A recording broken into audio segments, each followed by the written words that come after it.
Isyo. Serbisyo publiko. Aksyon Radio!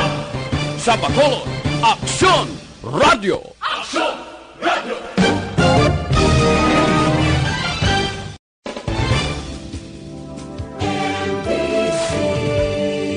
Manila Broadcasting Company. Sa balita. Radio Philippine Standard Time, las 6:35. This time check is brought to you by ACS Manufacturing Corporation, ISO certified, world-class quality. This time check is brought to you by Joy Dishwashing Liquid. Dunkin' Donuts, pasalubong ng bayan. Aksyon Reports, second portion. Di kalidad, kag madalong nga mga analisis sa pinakainit na balita sa bilog na probinsya kag nasyon. Aksyon Reports, second portion. Patas kag balanse nga komentaryo sa mga issues kag mga balita nga nagaapekto sa mga pumuluyo sa adlaw-adlaw nga tanan. Aksyon Reports, second portion. Upod sa veterano kag respetado nga komentarista, Aksyon Fred Salanga. Karon nga adlaw, Biyernes, pizza 19 na. Bulan sa Hunyo tuig 2020. Ano ang mga balita kag mga isyo para karon nga adlaw? Huluhambalan ta. Ining survey nga ginpatigayon sang Coordinating Council of Private Educational Associations. Ining kukopiya bala. Mga 80% kuno. O kon 400 ka mga pribado nga bulutuan ang may posibilidad nga magapanira sa ila bulutuan sa katapusan nga bulan sa Agosto. Pero ang makaluwas lang sini kung ang gobyerno maghatag bulig sa among pribado nga mga bulutuan. Hindi na nila masarangan nga maglapas pa sa bulan sa Agosto kung hindi pa magbukas ang klase, sigurado manira sila sang ila sini nga mga eskwilahan. 400 ka mga private schools ang ginapananaw kag may posibilidad nga hindi na magpadayon sang ila sini pagbukas klase bangod hindi na gid nila masarangan. Ining kokopiya nga ni amon sa pinakadako nga umbrella nga organisasyon sa mga pribado nga bulutuan nga may ara miyembro 2,500 ka mga eskwilahan. Porte, no? Siling nila ti kung mag-amo sini nga plastada, kung hindi pa magbukas ang klase sa Agosto 24, mapilitan sila nga magsira, maguntat operation, maguntat pamaton estudyante. Ining pribado nga bulutuan, ini sila nagasalig lang sa tuition kag balayran sang mga estudyante. Nga amo man ang ila ibayad sa mga manunudlo, amo man ang ibakal sa mga kagamitan sa ila bulutuan, amo man ang pa-improve sa ila bulutuan, kag tanan-tanan nga kinanglanon. Kung wala sang magpa-enroll, kag kabus ang enrollment sa ginapaabot sining mga pribadong bulutuan, ini sila panira sang ila sini negosyo. Masiling naton nga ti negosyo nimo. Commercialize ning negosyo sa mga private schools. Alin sa una kabalo kita sina. Kaling wala matabay mo. Ginakonsiderar ta kag gapasunaid man kita. Nga kontag sa katoy gapasaka ang mga pribado nga bulutuan, bangod kay man may mga ara man sila mo nga ginamintain nga manunudlo, may ginamintain man sila nga mga pasilidad sa bulutuan agon ma-upgrade ini ang pagpakaayo, renovation, kag tanan. Amo na nga maintindihan ta. Kag ang balain nga kung wala bulig ang gobyerno, ini mga pribado nga mga manunudlo naton, mahulog ini sa nevermind kay wala sila sweldo mo, no work, no pay.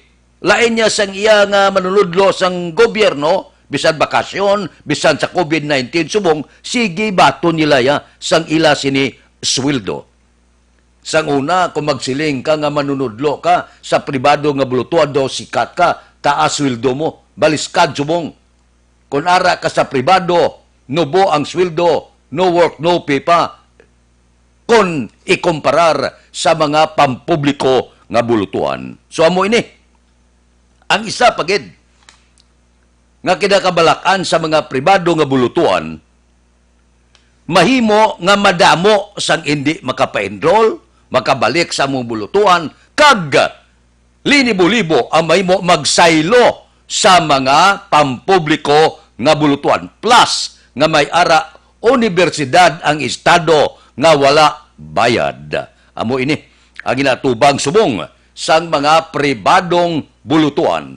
So kung hindi pa magbukas ang klase, Agosto 24, may posibilidad ginatos ka mga bulutuan pribado ang magapanira kag hindi na magpabalik pa eskwela. Action Radio Philippine Standard Time Las 6:41. Mabalik kami pagkatapos ini.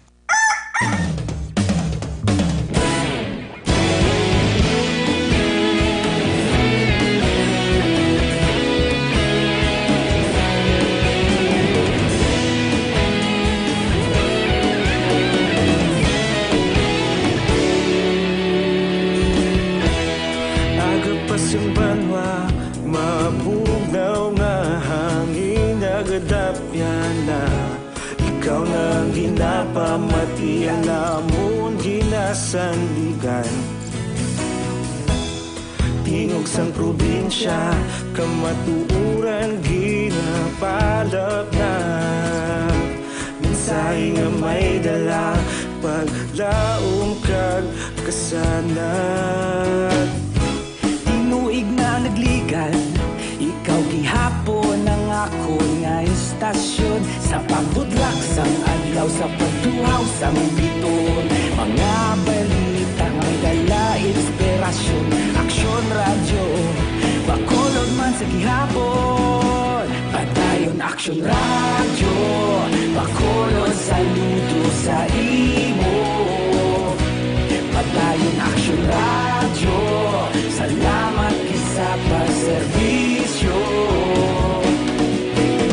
Patas kag balanse, matuod nga mensahe, wala sang ginadampingan.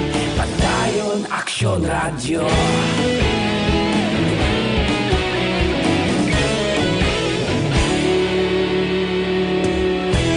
Magkulunyon kag negrosanon, inyong pamatian. Stasyon nga nagapalaplag sang kamatuuran.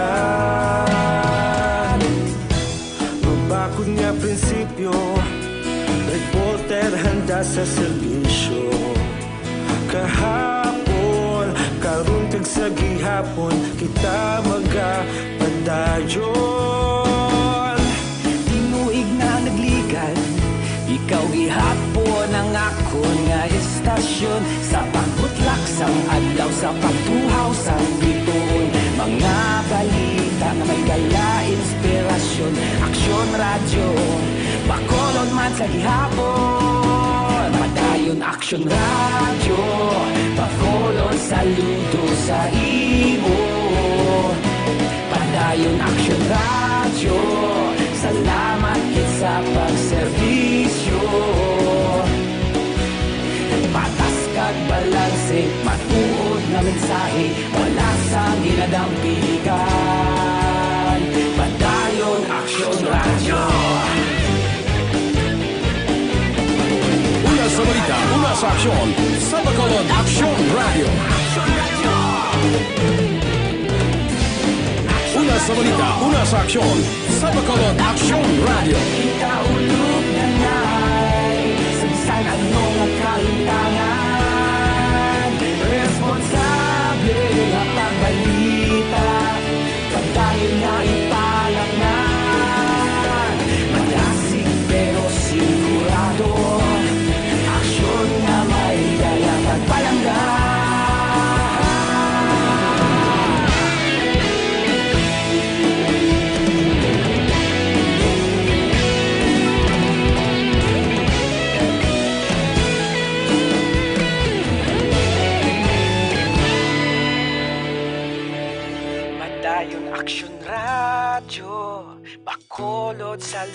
sa imo. Padayon Action Radio, salamat gid sa pagserbisyo. Padayon Action Radio, bakolod saludo sa imo. Padayon Action Radio, salamat gid sa pagserbisyo. Patas kag balanse, matuod nga mensahe, wala sang ginagampikan. Padayon Action Radio.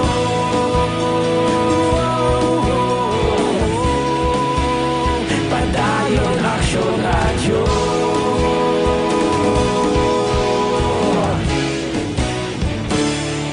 Padayon Action Radio.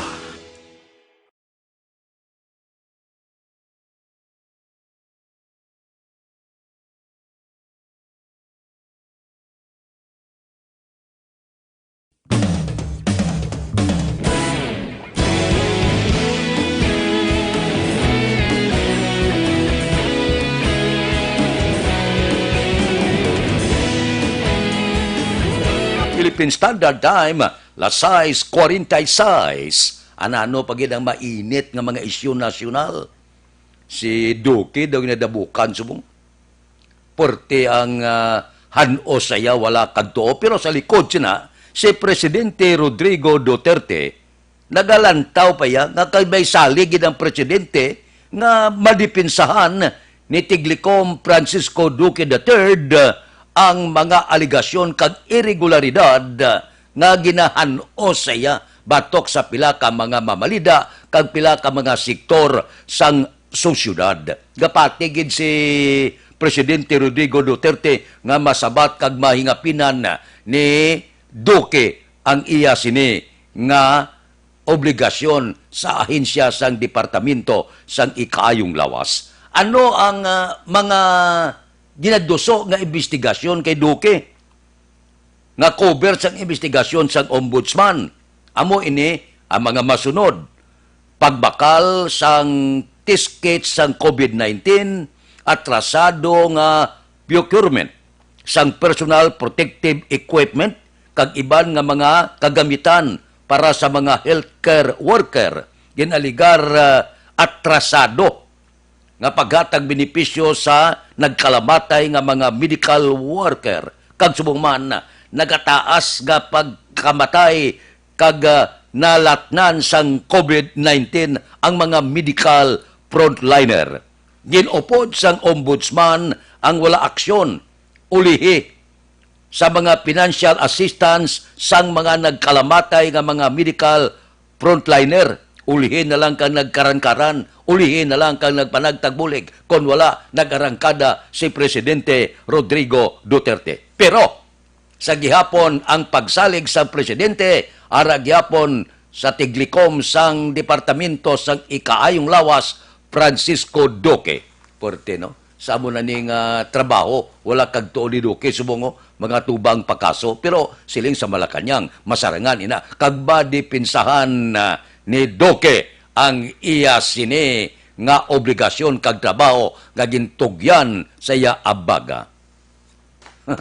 Amo na kon ara kabla sa ipit-ipit nga obligasyon, ang tanan-tanan diyot dako lang ginabantayan ka. Amo na nga kung tagaan ka obligasyon kag kung isa ikaw sa mataas nga insya sa gobyerno, dapat tungdan mo gid sa gusto ang imo obligasyon. Kay ikaw perming ginapanilagan, labi na sumo nga COVID-19 lang adlaw-adlaw ang balita, may diferensya ka lang dutay tapos kagid, arang kadahon kagid. Tiyan mo niya tabo kay Duque, oh. Sa likod nga porte magkapisan nga pagkatao, porte wala kakatulog man sa iya obligasyon. Pero may mga lapses gid. Amo ina nga ginpasakaan kaso sa ombudsman. Pero nagapati ang presidente, ang tanan nga ini malampuwasan gid ni Francisco Duque. Abe, hulaton ta ang resulta sang investigasyon sang ombudsman. Aksyon Radio Philippine Standard Time, las 6:50. Mabalik kami pagkatapos ini. Ang Dr. Alfred.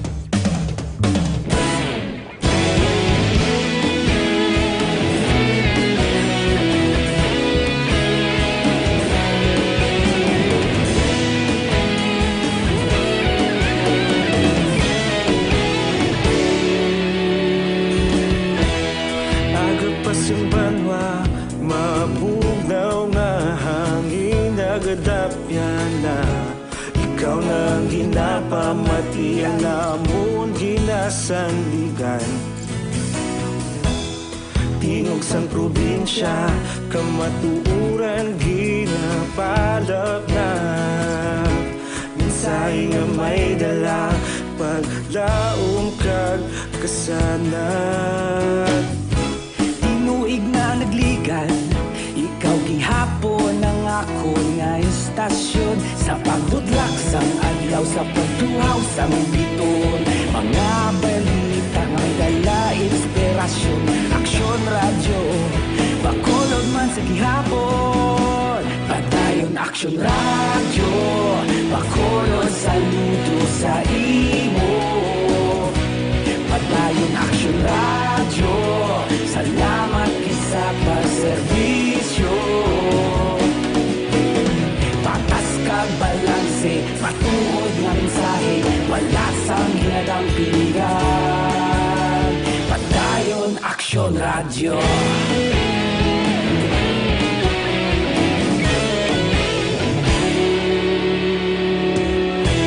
Bacolod nun kag Negrosanon inyong pamatian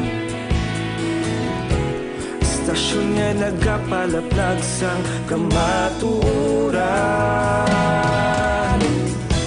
Mabakod nga prinsipyo Reporter handa sa serbisyo Kahapon, karon kag sa gihapon Kita magapadayon Tinuig na nagligan Ikaw gihapon ang ako nga istasyon Sa pagbutlak sang adlaw Sa pagtuhaw sang biton Mga balita na may dala inspirasyon Aksyon radyo Bacolod man sa gihapon Padayon aksyon radyo Bacolod saludo sa imo Padayon aksyon radyo Salamat sa pagserbisyo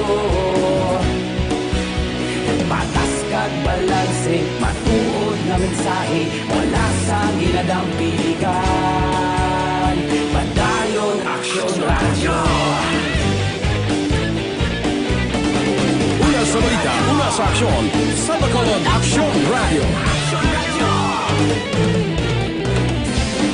Una sa balita, una sa aksyon, sa Bacolod Aksyon Radio. Kita ulog na na'y Sabsan anong ang kalintangan Responsable ang pagbalita Pagdayon na ipalaknan Malasig pero sigurado Aksyon na may dala pagpalanggan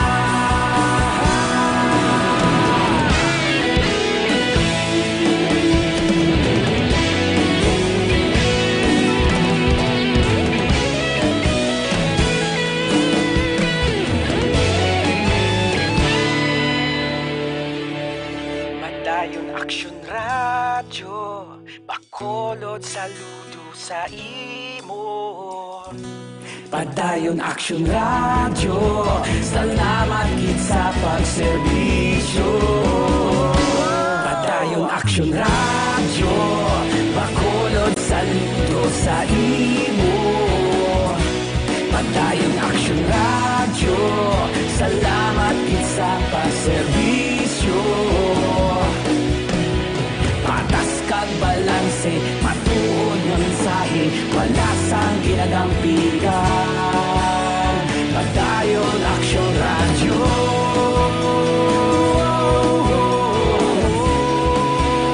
Padayon aksyon radyo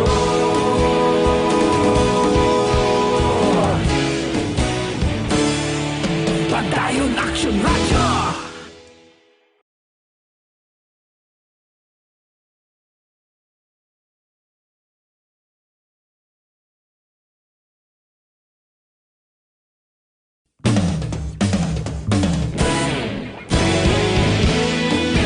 Kahapon ga monitor ko sa katapo sa katong kapulisan, investigasyon bala sa pangawat saka sa balay sa isa ka Bilya National nga si Carlo Nolens dira sa Villa Angela Subdivision siling ni Bacolod City Police Director Colonel Henry Viñas, nya ini nga grupo kuno sa pagpangusisa ni Police Major Charles Eber, Ipogon Robbery Hold Up Group.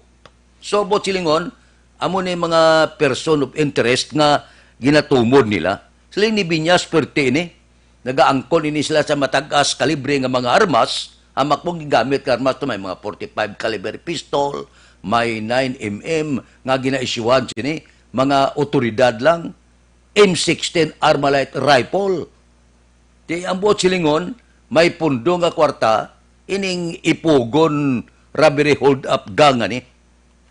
May pipila ang nadakpan sa leader, pero padayon gyapon ang ila pagpanguwa membro. Ti gina-recruit nila kanya upod ka diho kay kun maka-jackpot dako-dako ang imo sini nga partida. Agagada standby abi niya kapital tani kulba lang kag armas. Kung maka-jackpot milyon man. Ti amo ini nga may mga grupo sila. May mga membro man nga nadakpan sa Barangay Sumag, Ipogon nga membro man to kuno, tublang dakpan nga may M16 Armalite rifle ka Granada.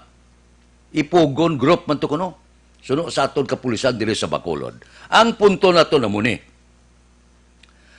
Kon ang pursa, gapati gyapon kita mo. Nga ining mga grupo sa mga kawatan, grupo sa mga hold-up gang, grupo sa mga kriminal, maubos kining swerte nila. Galing damo-damo pa sila sa mabiktima kung hindi naton pagpaglagson kag ayamon. Nagapati taya hindi ni magdugaya urot kining swerte nila.